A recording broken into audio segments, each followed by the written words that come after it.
Nono ano, seguindo então com as nossas aulas sobre populismo e ditaduras na América Latina. Na aula passada, nós vimos exemplos de governos populistas no México e na Argentina. Na aula de hoje, nós vamos começar a falar sobre as ditaduras militares que nós tivemos na América Latina. Lembrando mais uma vez que todos esses assuntos que nós estamos vendo dos nossos vizinhos, teremos unidades para tratar só do caso brasileiro. Dá para se ter uma noção já, porque algumas características são semelhantes, mas nós veremos o Brasil separadamente. Então vamos lá falar sobre as ditaduras.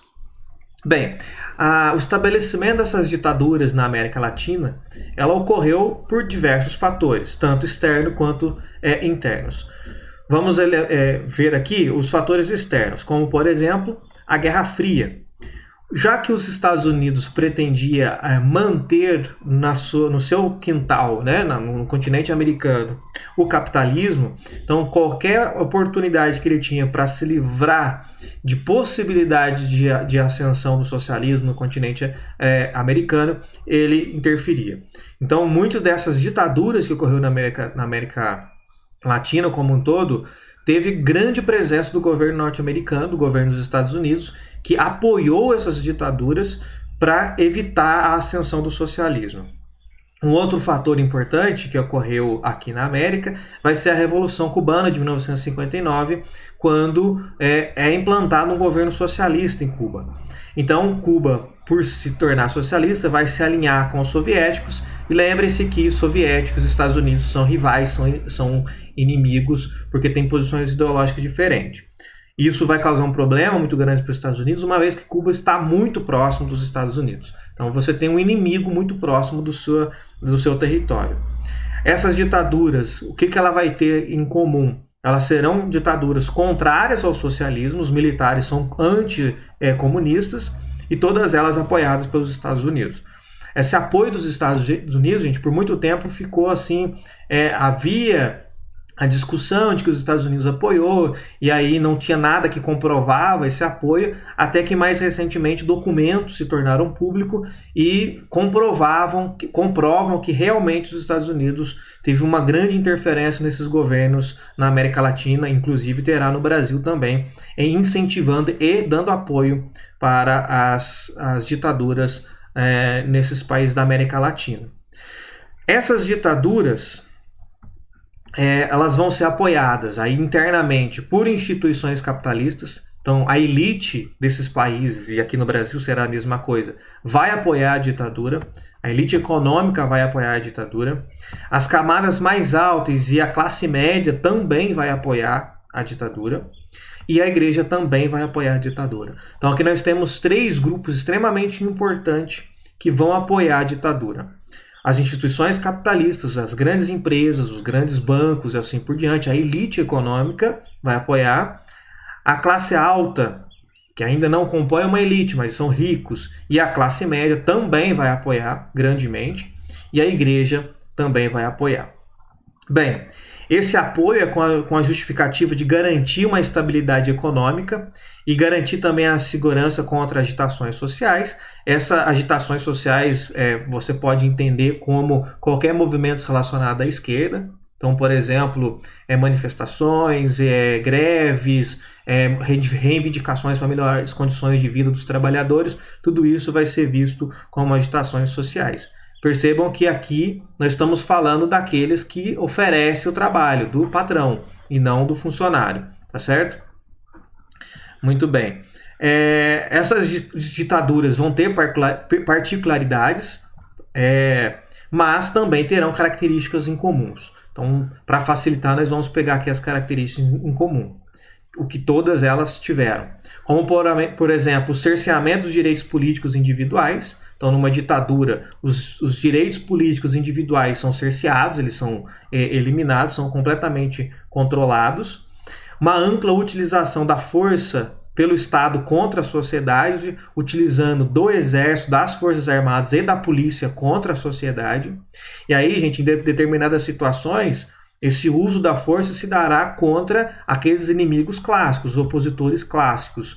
Mas chega uma hora que opositor e aliado acaba se misturando. Então, quando alguém, no momento, é aliado, chega uma hora que ele acaba se levantando contra, pelo menos, às vezes apenas com uma questão, ele se torna inimigo e passa a ser reprimido também. Então, esse é um grande problema da ditadura. Às vezes, o apoiador passa a ser perseguido no momento seguinte.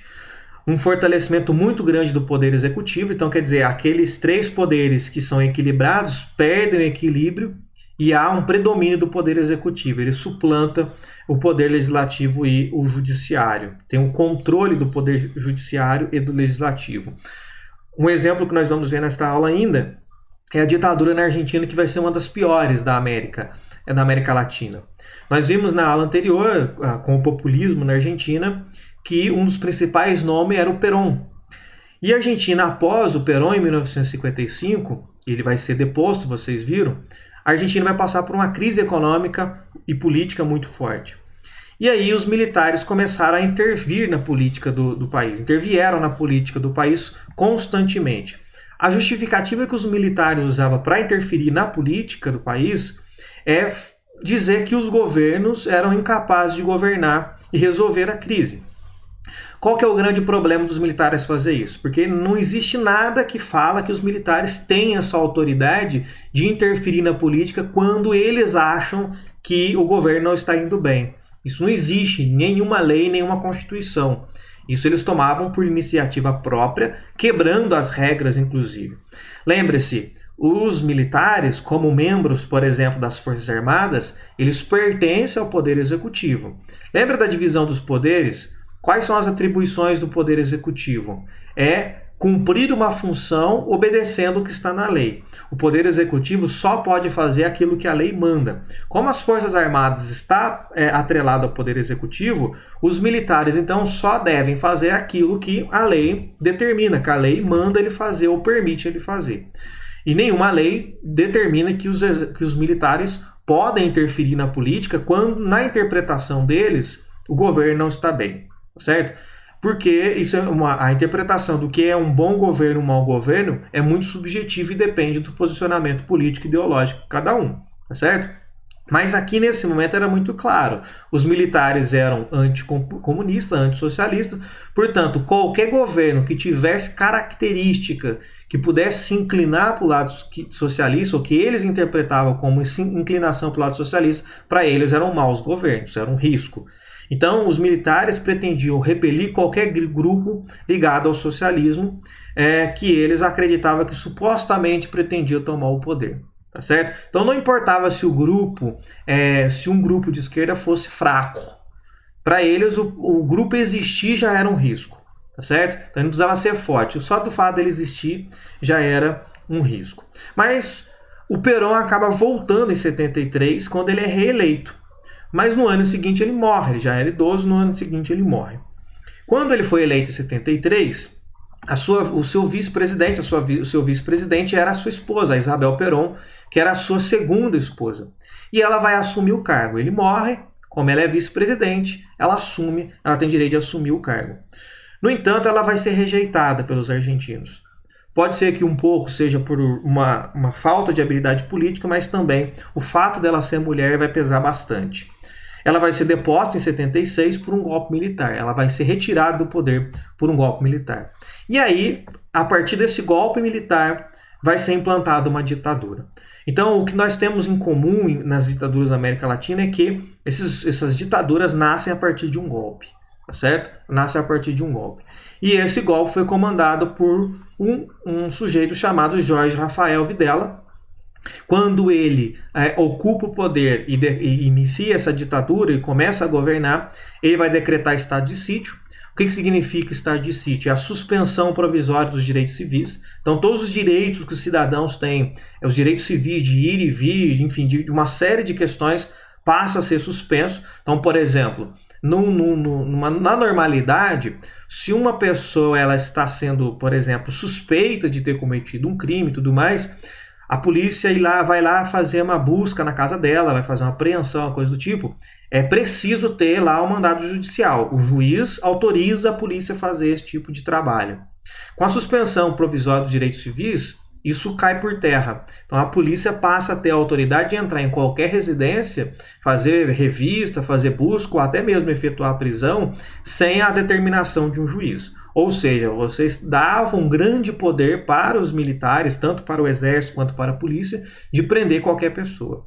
Quando ele decreta estado de sítio, que há essa possibilidade, então, abre-se o caminho para a perseguição dos opositores. Então, onde que a polícia vai bater para prender, fazer revistas, sem a determinação do Poder Judiciário, sem a determinação de um juiz? Vai justamente nos grupos que eles suspeitavam que eram socialistas ou que eram peronistas, ou seja, aqueles grupos que apoiavam o antigo presidente e a sua esposa, o Perón. Tá certo? Que era visto como inimigo. Lembrando que o Perón não era necessariamente, lembrem-se que apesar de ser um populista e ter governado em benefício da classe trabalhadora, ele era declaradamente anticomunista. Então não dá para falar que o Perón era de esquerda. Mas quem apoiava o Perón, o peronismo, era um risco para os militares. O Videla vai ser afastado em 81, ficou um bom tempo no poder. E aí ele vai ser substituído por um outro militar, o Roberto Eduardo Viola. Ele vai assumir. E neste momento a ditadura já está passando por uma série de problemas econômicos. Então precisava fortalecer o poder dos militares. E ele resolve então entrar em guerra com a Inglaterra para disputar a posse das Ilhas Malvinas. Gente, nós já disse para vocês muitas vezes em sala de aula isso. Quando você quer unir um povo que está de certa maneira dividido, uma das estratégias mais eficientes é você criar um inimigo em comum. Então, dentro do país há uma espécie de uma divisão, mas quando você coloca um inimigo de fora, que é um inimigo de todos os lados, tende a unir. Então, o que ele resolveu fazer? Para mostrar poder, para mostrar força e tentar unir a população, ele resolveu declarar guerra à Inglaterra para tomar posse de um arquipélago que existe aqui na América do Sul, bem próximo da Argentina, que desde o século XIX pertence à Inglaterra. Desde 1833 pertence à Inglaterra. A população dessas ilhas estão subordinadas à Inglaterra. Se perguntasse para eles quem governava aquilo ali era a Inglaterra, mas a Argentina dizia que aquelas ilhas eram dela, porque um dia foi de fato território argentino e perdeu para a Inglaterra, então entra em guerra para poder recuperar. É claro, não dava para comparar a força militar da Argentina com a Inglaterra. E o resultado vai ser óbvio, a Argentina vai perder o conflito, só que isso vai gerar um grande desgaste, por quê? Lembre-se que eu disse que as ditaduras na América Latina, eram sempre apoiadas pelos Estados Unidos. Só que os Estados Unidos é um grande parceiro da Inglaterra. Então arrumar problema com a Inglaterra é arrumar problema com os Estados Unidos. E aí os Estados Unidos retiram o apoio. Então cai o apoio dos Estados Unidos, faz com que a ditadura se enfraquece bastante. Tá certo? Ele perde aquele apoio externo que até então existia. E aí a ditadura enfraquece. Vai ser convocada eleições democráticas para que os militares desocupem o poder. E aí a democracia é reestabelecida em 1983. Então a ditadura argentina vai acabar apenas em 1983. Diferente de nós aqui no Brasil, os argentinos souberam resolver definitivamente a sua ditadura. Chegou-se à conclusão em 83, a partir de 83, que todo o governo anterior de ditadura eram horrorosos, eram péssimos e nunca mais poderia acontecer. Então, os envolvidos foram severamente punidos. O Videla, por exemplo, vai ser julgado e condenado à prisão perpétua lá em 2010. Então, esse processo durou ainda décadas, até 2010, para ser condenado à prisão perpétua, contra crimes contra os direitos humanos. Então veja, embora ele muito idoso, já quase na beira da morte, ser condenado, gente, é uma questão simbólica. É um aviso para que nunca mais aquilo se repita.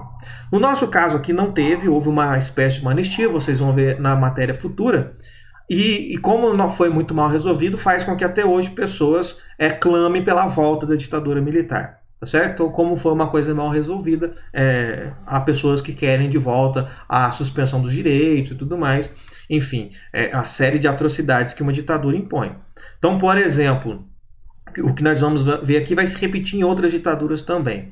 Essas ditaduras elas não vão promover mudanças significativas na economia, Então, as mudanças econômicas, elas não são eficientes e ainda assim vai ser marcada por uma repressão aos inimigos, uma perseguição aos inimigos, com a justificativa de restituir a ordem, entre aspas. Então, na verdade, por que entre aspas? Porque, na verdade, não havia necessariamente uma desordem. Essa desordem fica no campo do discurso.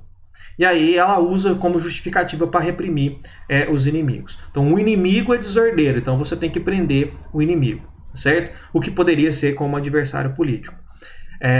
Conclusão disso tudo é que 30 mil pessoas aproximadamente morreram na Argentina. Isso que conseguiu contabilizar, fora outros que não dá para contabilizar. Então, registrado oficialmente, mais de 30 mil pessoas morreram. Pessoas que foram presas, torturadas, assassinadas, sem nenhum tipo de julgamento, nada do tipo. Então, foram sumariamente executadas, tá certo? Então, a polícia via que uma pessoa era simpatizante do socialismo, por exemplo, invadia a casa dela, prendia, matava e ninguém fazia absolutamente nada, porque era o próprio Estado que estava fazendo. O que você vai fazer? Vai ligar para a polícia? Sendo que é a própria polícia que está fazendo aquilo? Então, não tem o que ser feito. Por isso que depois que esse período acabou, eles resolveram então fazer justiça com os 30 mil que foram assassinados. Então, dá para perceber que a ditadura na Argentina foi uma das mais violentas da América. Utilizaram vários métodos de repressão, como, por exemplo, a prisão arbitrária, que eu acabei de dizer, a pessoa era presa sumariamente, sem nenhum julgamento, sem nenhuma acusação muito clara. O desaparecimento de pessoas, e isso aqui, gente, foi uma estratégia utilizada, por isso que os números são muito complicados de se chegar, porque quando desaparece uma pessoa, é mais brutal ainda quando você encontra a pessoa, os restos mortais dessa pessoa. Porque quando você encontra os restos mortais, você chega e fala, não, esta pessoa de fato foi assassinada, ela morreu. Então a família sabe que ela morreu. Os desaparecidos, claro que dá para concluir que foi morto, a pessoa foi morta, mas você nunca mais encontrava o corpo, então nunca dava para bater efetivamente, foi morto pelo Estado, foi assassinado, porque você nunca encontrou o corpo. Tá certo? Então era uma estratégia fazer o desaparecimento de pessoas e nunca mais encontrar nem os restos mortais. Uma prática extremamente comum era o interrogatório com torturas físicas e psicológicas e, claro, os assassinatos. Mais de 30 mil pessoas assassinadas. Com isso, o alvo principal era a esquerda, então essa esquerda vai ser discretamente desarticulada porque ela vai ser assassinada e tudo era controlado pelo Estado, inclusive a imprensa. Então, se você pegasse o jornal, parecia que estava tudo normal, parecia que estava tudo tranquilo e tudo mais, porque não podia se noticiar isso na imprensa, nem na televisão, nem no rádio, nem nos jornais impressos. Tudo controlado pela ditadura. Esse clima de normalidade, essa aparência de normalidade, inclusive permitiu a Copa do Mundo de 78 na Argentina, tá certo? Então, houve uma Copa do Mundo na Argentina porque parecia que estava tudo normal. Mas no dia a dia, muitos, principalmente das grandes cidades, sabiam que estava longe de ter uma normalidade, estava tendo um massacre dos inimigos do poder, certo? Bem, aqui nós vimos então um exemplo da ditadura na Argentina. Na próxima aula nós vamos ver uma outra ditadura muito grave que tivemos aqui, que foi a ditadura chilena.